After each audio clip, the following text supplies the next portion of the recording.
the distinction between the human sciences and the natural sciences actually comes from German reflections on the works of John Stuart Mill. It is said that the word Geisteswissenschaften in German, which means the human sciences, is actually an attempt at translating the human sciences that John Stuart Mill speaks about. This distinction between two types of science, a science which deals with natural things and a science that deals with human things, is an interesting distinction, but it's not an inevitable or necessary distinction. It actually has its roots in the works of Giambattista Vico, where he speaks about factum, that which is made by the human being, and Vico says that which is made by God can only be studied in particular ways, and that which is made by the human being, which is a factum, something which is made, we have a better understanding of, because there is human intentionality built into it. That distinction then affects John Stuart Mill and others, and it affects, and I think it's really through Leibniz that influence happens. But it also affects the Germans. The Germans make this important distinction between the Naturwissenschaften, the natural sciences, and the Geisteswissenschaften, which are the human sciences or the sciences of the spirit. In Islam, for us, be it natural or human, it's always divine ayat that we're dealing with. This distinction between that which God makes and that which the human make is not really there in Ash'arism. Why? Because we believe that God makes everything, including that which the human being makes. And this is a very important thing. So for us, the human sciences and the natural sciences are all human attempts to articulate, understand and articulate and develop that which God himself says about the world that he has created. So, what does Kalam have to do with the human sciences? Can it learn from the human sciences? Can it contribute to the human sciences? Of course it can. Why? Because Kalam speaks about the most fundamental questions. When we ask who we are, who's humanity? You know, a human being, as the economists teach us, is directly affected by his or her cost-benefit analysis. We actually, all of our lives, we calculate cost-benefit analysis. Do I go or do I not go? I'll see what are the benefits in going, what are the benefits in not going. We are always calculating cost-benefit. Or to put it in the utilitarian terms, we are always calculating utility. However, your horizon of expectation on what you are expecting very much influences your utility function, your cost-benefit analysis. To live a life in expectation of a hereafter, in which there will be a heaven and hell, and in which we will be judged by a living, judging God who is fair, adil.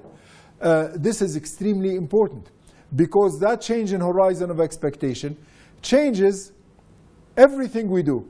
It changes our cost-benefit analysis. So maybe I will give up many things that are pleasurable because of an eternal pleasure that I seek in the hereafter.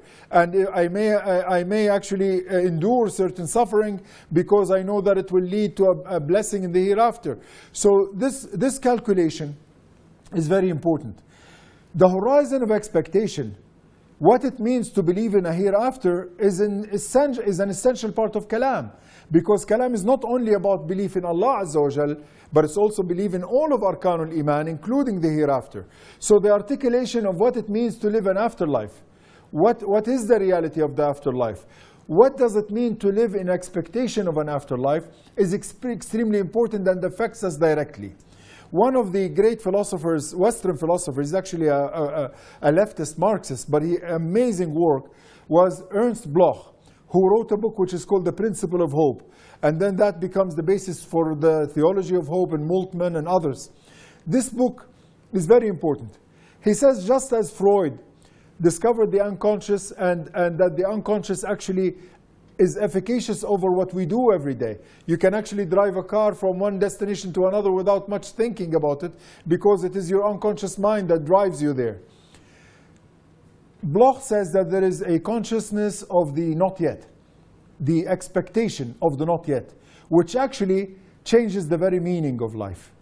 This has been not only discovered by philosophers today, but by psychologists. You know, the great inventor of what is called logotherapy wrote about this fact. The fact that you can actually endure much suffering if you have a positive expectation. If you have a positive expectation in life. Kalam talks about the hereafter. This is one of the notions, one of the doctrines that is essential to having a meaningful human life and meaningful human sciences. Are the human sciences only sciences about how clever human beings are and about living with just culture and poetry and art and so on? Or are the human sciences sciences of expectation? You know, the great philosophers of the human sciences like Wilhelm Delty knew that it was more than just artistic pleasantries. That the human sciences were meant to talk about what it means to be Geist, what it means to be a spirit, what it means to be a spirit living in freedom. What does it mean to be a spirit with expectations? And Immanuel Kant knew this. Schelling knew this. Hegel knew this. This is extremely important. When we say that Kalam is useful to the human sciences, it's useful not to the behavioristic psychology and sociology of the 70s and 80s, but it's actually useful for the grand humanities. The humanities of the art tradition, of the philologists, of the German tradition, of also the art schools of the American Midwest, in which there was an attempt to cultivate a proper citizen, as in the Jeffersonian model.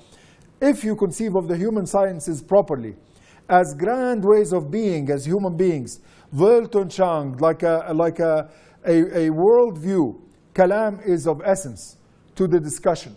Because Kalam talks about who we are, where we come from, who created us, what are his attributes, what does he want from us, what life are we expecting in the hereafter, what does it mean to follow a prophet, what does it mean to live in a community guided by prophetic guidance. All of these questions are of direct relevance to the human sciences. By the same token, we as Muslims must be humble enough to study the human sciences and to learn from all the human sciences and the theories of the human sciences, because all of them will help us to articulate our faith in much more intelligent, reasonable, and ways that people of our time can understand.